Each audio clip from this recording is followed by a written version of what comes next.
Our next guest is a breakout performer who danced with Beyonce. Yes, King B. She modeled for Mac and she has a new album on the way. We got Demi like more and Grace like the grace of God is here to tell us about the music she's making. Demi, what's up? Hi. Thanks for being here. I love that intro. That was you know that one. actually I've done that before? Oh, okay, you just know your stuff. Oh, yeah. She came in. She looked. Snaps for you. Look, if you guys notice, her arms aren't even in her jacket. See, that's what happened when you dance with Beyonce. You just like, you know what? I don't even need to put my arms in the jacket. I'm just gonna float in here like the goddess that I am. She's floated in here. You look like a goddess. You're stunning. Your price goes up when you work with me. Right. So Yeah. look, Oh, so yeah. talk about Oh, this. yeah. So I like, imagine. did you feel her aura? Like, what was that like? You know, you put Beyonce, VMAs. What's going on? Her aura is incredible, really. She's a very sweet person. Like, you could just feel the love in the room whenever she's around, and you know, it was just incredible to be around. Everybody that was there was kind of on the same like, you know, wavelength, or what are the kids calling it now? They call it the energies and all that stuff. Energy.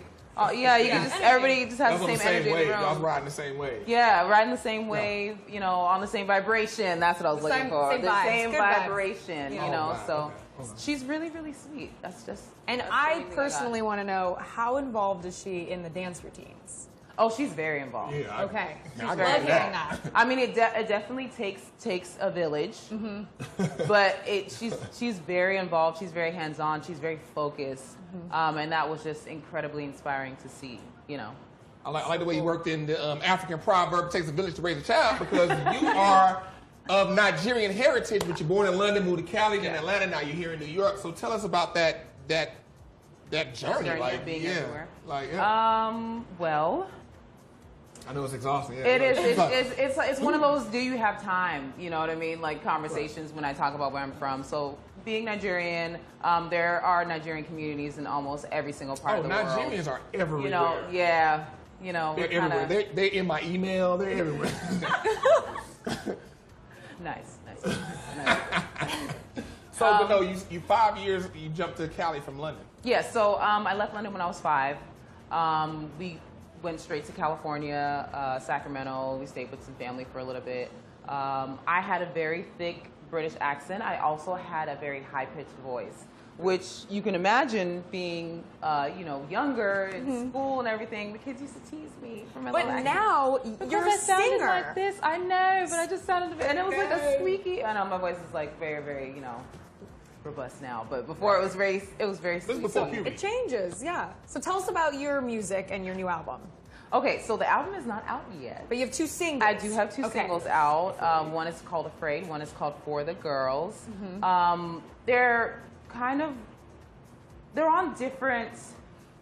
You know, you have to be in a different mindset to listen to each, but they both kind of have the same energy. I've been using that word a lot today. I see. Energy. Like that. Energy, I do like that vibrations, is all Energy, all good. vibrations. So when you listen to Afraid, it's more of an emotional song. It's more of like a, you know, think about my life, but still kind of enjoy the music, and you can still get stuff done while you're listening to it, or, you know, if you're riding in your car, you can listen to it. And then For the Girls is more like a turn up, you know. For the club. Yeah, it's like an anthem. focused. That's, yeah. Like you and your sisters. I know, like, look, her and all her sisters are like Instagram celebs. They all got like multiple thousands of all of it. One sister act. In celebrities, yeah. Yeah, your parents must be like proud.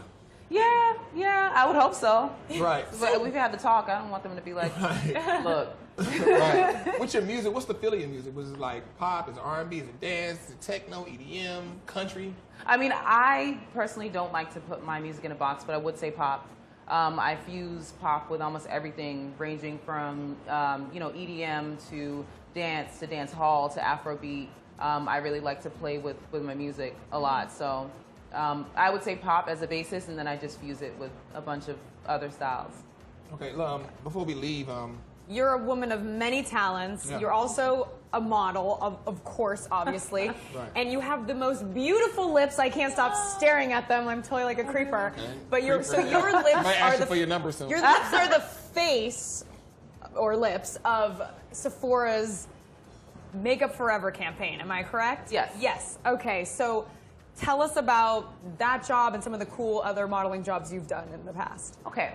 So, with Makeup Forever, that was interesting because when I first moved to New York, I actually did a campaign for Makeup Forever freelance, and I was supposed to be the face of a certain shade, and they ended up not using that shade altogether. So to get this booking for you know, their lipstick line, their Artist Rouge line, was really, really exciting, because it was just like, oh, comeback, you know what I mean? So it was exciting to represent the shades for deeper skin tones, because that's actually a really important part of my career, is making sure that girls that do have deeper skin tones or girls with more extreme skin tones can find shades of makeup, because everybody's right. Or if they melanin on fleek. Yeah, the melanin's on fleek. I want their makeup to also be on fleek. So it's important for me to represent darker skin tones, you know what I mean? Exactly. You gotta hold it down. You gotta hold it down for the down. motherland too. Yeah.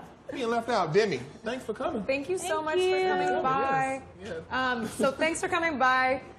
Coming up, we're talking about tearaway shorts, but first, take a look at TV Guide's picks for the best TV of fall.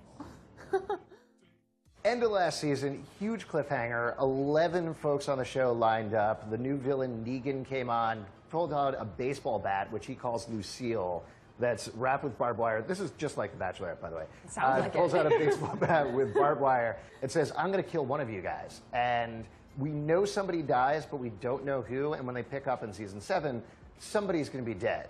Oh. Everybody has been analyzing every single piece of footage to find out who died.